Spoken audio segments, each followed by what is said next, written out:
Welcome to the Nursing with Dr. Ziyadaya. In this tutorial series, we are going to discuss pharmacology for nurses and for preparation of NCLEX RN examination. Today's lesson, we are going to master one of the most critical nursing skill, that is reading medication labels safely and accurately. Medication errors can happen in seconds, but they can also be prevented in seconds if you know exactly what to look for. So grab your notebook and let's go inside the tutorial. Medication labels contain critical clinical information needed for safe medication administration. As nurses, you are required to read medication labels 3 times to prevent errors. Errors may result in administering wrong medication, wrong dose, or wrong route. So labels vary by manufacturer, but essential elements are consistent. Every medication label contains key elements such as medication name, generic and or trade name, dosage strength, form, route of administration, total volume, that is for liquids, total amount in container for solids, warning and precautions, storage requirements, expiration date, NDC number, manufacturer information, control substance schedule if applicable. So think of this as your medication checklist. So before administering anything, mentally scan these categories. It takes seconds to prevent disaster.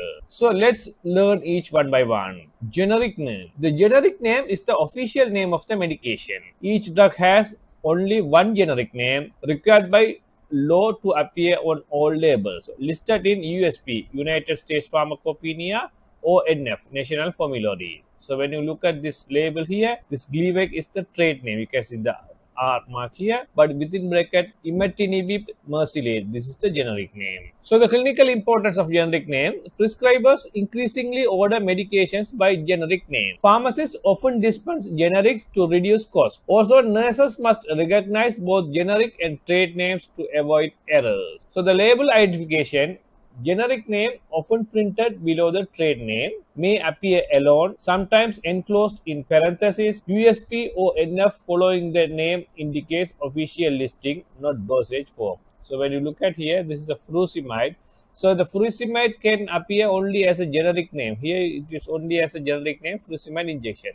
But in this label, you can see Lasix 20 mg injection. Here it says furosemide injection. So this is Lasix is the trade name and generic name underneath here. Let's look at trade name or the brand name. Trade name is the manufacturer's property name. A medication may have multiple trade names, but not all medication have the trade names. You can see here, the Cytotec is the trade name and the misoprostol is the generic name. And the trade name label characteristics, usually larger print, capitalized or stylized. You can see this Caflex. This is the trade name. It's the largest print with capitalized. Symbols are for registered trademark. TM for trademark, that is pending registration. You can see this is R for registered trademark. So the safety considerations are: always cross-check trade name and generic name. Similar sounding names can cause serious medication errors. Third one is Tolman lettering. This is extremely important. Tolman lettering reduces error between look-alike and sound-alike drugs, such as buspirone versus bupropion, dopamine versus dobutamine. Here uses mixed uppercase and lowercase letters, emphasizes differentiating parts of similar drug names required by the FDA for certain medications. Recommended list published by ISMP. So you can see the dopamine DOP capital, dobutamine DOBUT capital. Fourth one, dosage strength. Dosage strength tells you how much medication is in each unit. For solid medications, expressed as milligram per tablet, microgram per capsule. For liquid medications, expressed as milligram per milliliter or milligram per 5 milliliter. May include multiple equivalent expressions to avoid conversion. So you can see the labeling here, right? 100 milligram per milliliter, and here 750 milligram. Like fifth one, form of medication. So there are several forms available, like tablets, capsules, caplets, oral solutions, suspensions, injectable solutions, patches, inhalants, drops, creams. So those are mentioned in the label. You can see here the label. This is ketamine injection. This is amoxicillin oral suspension. Similarly, fluticasone inhalation. Like that, the label mentions the form of medication. There are some special form of medication available, such as CR for controlled release, SR for sustained release, XL or XR for extended release, EC for enteric-coated, and LA for long-acting. You can see this erythromycin delayed release and tofacitinib extended release. Like that, it will indicate in the label. So the clinical implication: crushing or altering these forms can destroy therapeutic effect or cause toxicity. Sixth one is route of administration. The route must match exactly what is ordered. Fatal errors have occurred from giving IV medication orally, epidural medication for IV, IM medication subcutaneously. So never assume the route, always verified. So there are several routes of administration are there. So common route is oral, then injection, topical or transdermal, inhalational, rectal or vaginal, nasal, otic, and ocular. So I have created a separate video on this. You can watch that one. Number 7, total volume for liquids. Total volume is the total amount of liquid in a container. FDA requires label to show dosage strength per total volume, dosage strength per milliliter in parentheses. So you can see this is 40 milligram per 20 milliliter and 20 milliliter multiple dose vial. So the common errors are confusing dosage strength with total volume. For example, if a vial says 500 milligram per 100 milliliter, that does not mean 500 milligram per milliliter. So always calculate carefully. Next, total amount in container for solids. So total number of tablets, capsules, or etc. in a container. Example, so 100 tablets at 20 milligram per tablet does not mean 2000 milligram per dose. So it simply means the bottle contains 100 tablets. Never confuse container total with dosage strength. The next item the drug label having is reconstitution directions. So some medications are supplied in powder form, so must be mixed, that is reconstituted before administration. So this proper mixing ensures correct dosage, medication effectiveness, and patient safety. So why this reconstitution is required? That improves stability and shelf life, maintains medication potency, and prevents degradation before use. This is common with antibiotics, injectable medications, and pediatric liquid medications.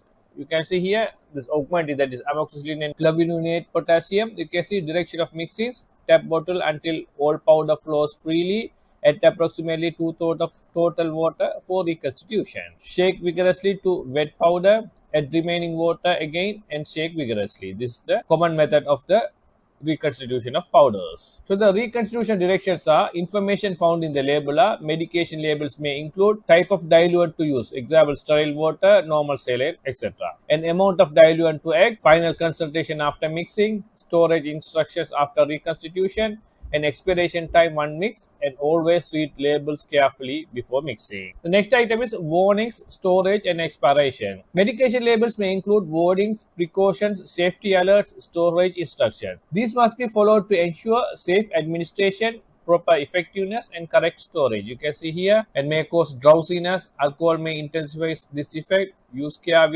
when operating a car or dangerous machinery. So these kind of things are warnings. Expiration dates must always be checked. Expired medications are less potent and may cause harm. So reconstituted meds have shorter expiration times. That is very important. Next item is controlled substances. So look for a large C with Roman numeral 1 to 5. You can see this is the morphine, is the controlled substance. You can see the large C within that, number 2 is there. So the schedule classification, 1 for the highest abuse potential, 5 for the lowest abuse potential.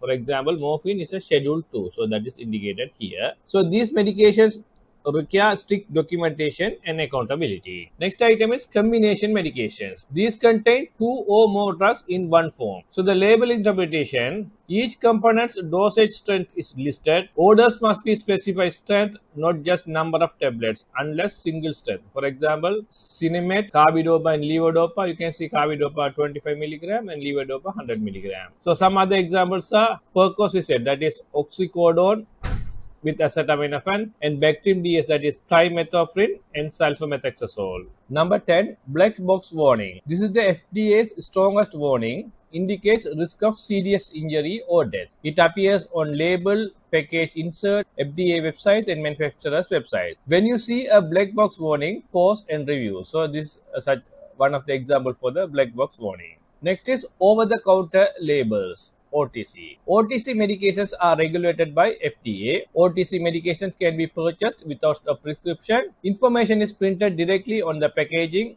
Format is simpler than prescription labels. You can see such a drug fact here. So FDA requires OTA labels to include medication name, purpose, users, warnings, directions for use. This information appears under the heading medication facts or drug facts. Even OTC medication can cause harm if misused, so never underestimate them. Next one is NDC code. NDC means National Drug code. It's a unique identification number for medications in the United States, assigned by the FDA, found on prescription and OTC medication labels used for accurate drug identification. So this NTC helps to identify the exact drug product, prevent medication errors, assist in inventory control, and support billing and insurance claims, and track and recall medications if needed. So when you look at the structure of the NDC code, the NDC is typically a 10 or 11 digit number. You can see here, divided into three segments. First one is the labeler code, identifies the manufacturer or the distributor. Second one is product code, that is identifies the specific drug, strength and dosage form.